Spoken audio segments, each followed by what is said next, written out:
सोचिए, अगर कल को भारत अपने खुद के फाइटर जेट इंजन बनाकर दुनिया को चौंका दे। जी हां, अब समय आ गया है जब भारत सिर्फ फाइटर जेट ही नहीं बल्कि उनका दिल यानी इंजन भी खुद बनाएगा। दशकों से जो टेक्नोलॉजी अमेरिका, रूस और यूरोप के पास थी, अब भारत भी उसी क्लब में शामिल होने जा रहा है। लेकिन सवाल यह है, क्या भारत इस मिशन में सफल होगा या यह सिर्फ एक और अधूरा सपना बनकर रह जाएगा?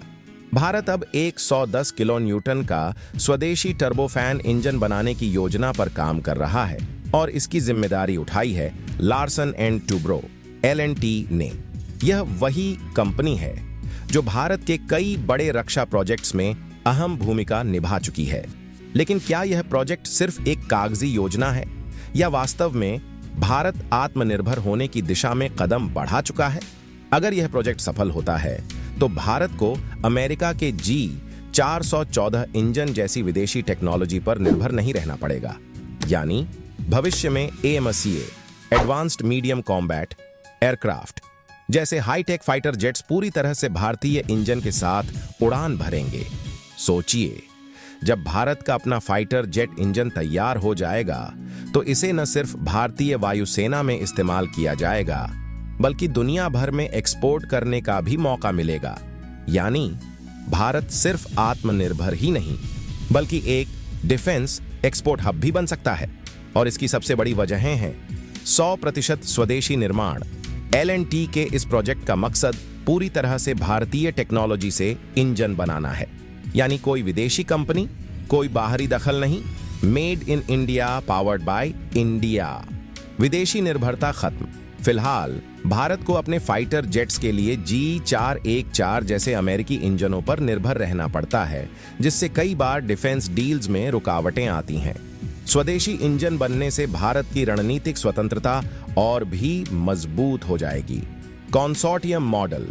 इस प्रोजेक्ट में सिर्फ L&T ही नहीं बल्कि महिंद्रा, HAL और अन्य भारतीय कंपनियां भी साथ मिलकर काम कर सकती हैं, जिससे देश की डिफेंस इंडस्ट्री को एक बड़ा बूस्ट मिलेगा।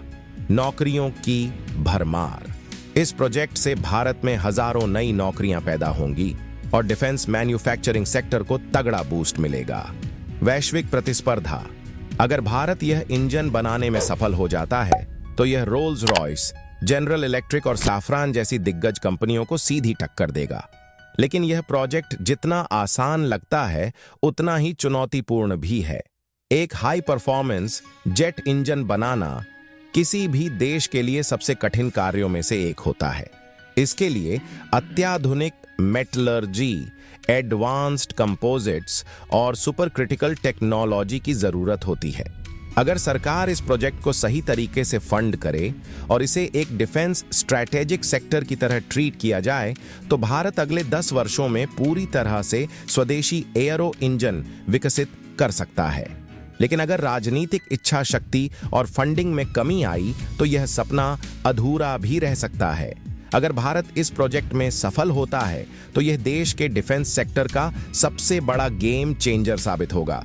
भारत सिर्फ अपने लिए नहीं बल्कि पूरी दुनिया के लिए एक नया एरो इंजन मैन्युफैक्चरिंग हब बन सकता है। तो क्या भारत अगले दशक में दुनिया के सबसे बड़े जेट इंजन निर्माताओं में शामिल होगा या फिर यह प्रोजेक्ट भी सिर्फ एक चर्चा बनकर रह जाएगा?